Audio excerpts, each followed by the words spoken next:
Hey! Yo! Hey everyone, Andrew here, bringing you another video review, and today we're going to be doing Deathstroke Issue number 5. Take a look at this comic cover right here. Boy, it's still really hard for me to just say Deathstroke. I enjoy saying Deathstroke the Terminator. It just kind of rolls off the tongue a lot better. Deathstroke the Terminator.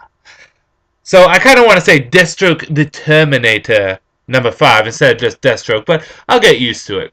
Anyways, where we last left off on issue number 4 of Deathstroke, we had a cliffhanger, and that cliffhanger involved Grant Wilson, the first Ravager, although in this universe he's probably the only one. And we find out that Grant Wilson was killed, and that in the briefcase that Deathstroke was carrying around was the mask of Ravager and the knife of Ravager.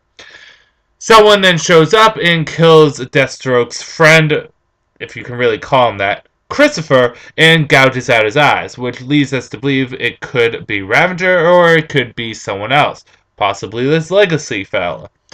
So really this issue is a kind of a look back on who Grant Wilson was, his relationship with his father, and also the Alec kid, the tech-savvy helper of Deathstroke, and see how he interacted with Grant also. I believe he took up the nickname Toby. I could be wrong. I'm still learning names for this comic.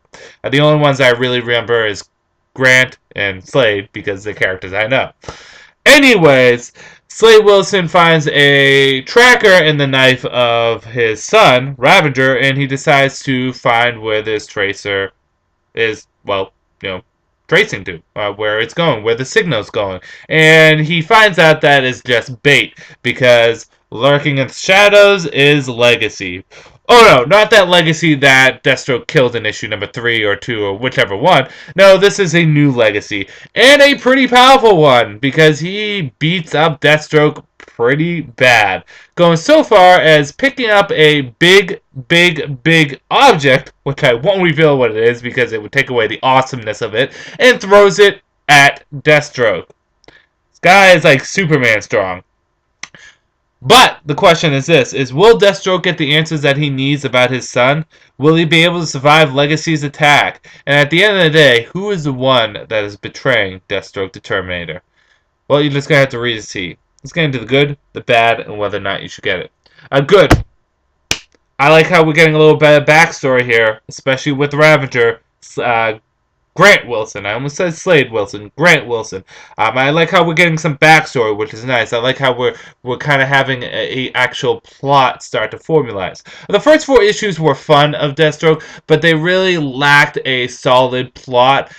After issue number 4 was actually starting to get a little bit more of an interesting plot. Something that can be worked with Deathstroke, and something that can be worked with his past history. What I also like about Deathstroke is the fact that his comic as a bad guy comic could actually work. I don't know if you would classify Deathstroke as a bad guy, although technically he is, but the thing is he kills other bad guys. He kills anything.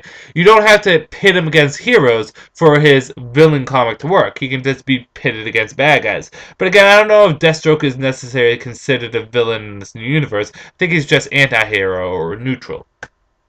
So I think that is also good. The fight between Deathstroke and Legacy is fun, and it's good to see Deathstroke go up against an opponent that can actually pose a threat to Deathstroke. And surprisingly enough, this is the first issue where someone didn't get decapitated. Wow. Bad. Don't really think there's any bad here, except for it's pretty obvious who's betraying Deathstroke, from the hints, to the dialogue, to even the stuff that we saw in previous issues. You can kind of get a good feeling on who is the one betraying Deathstroke the Terminator. Besides that, on a whole, this was a really fun, good issue. I'm going to give it a 4 out of 5. It was enjoyable, it was fun, and it was action-packed. It did feel a little short, though. I don't know if that's just me, but it did feel a little short. All comics basically have the 22 to 24 issue page count, but I don't know, it just felt a little short. Kind of like how Batgirl felt very long. So, but yeah, on a whole, 4 out of 5 stars. Really enjoyable. If you enjoy that kind of anti-hero badass, almost kind of, well, yeah, anti-hero badass thing, you're going to like Deathstroke the Terminator. So, I recommend picking it up. This is Andrew saying peace out for now.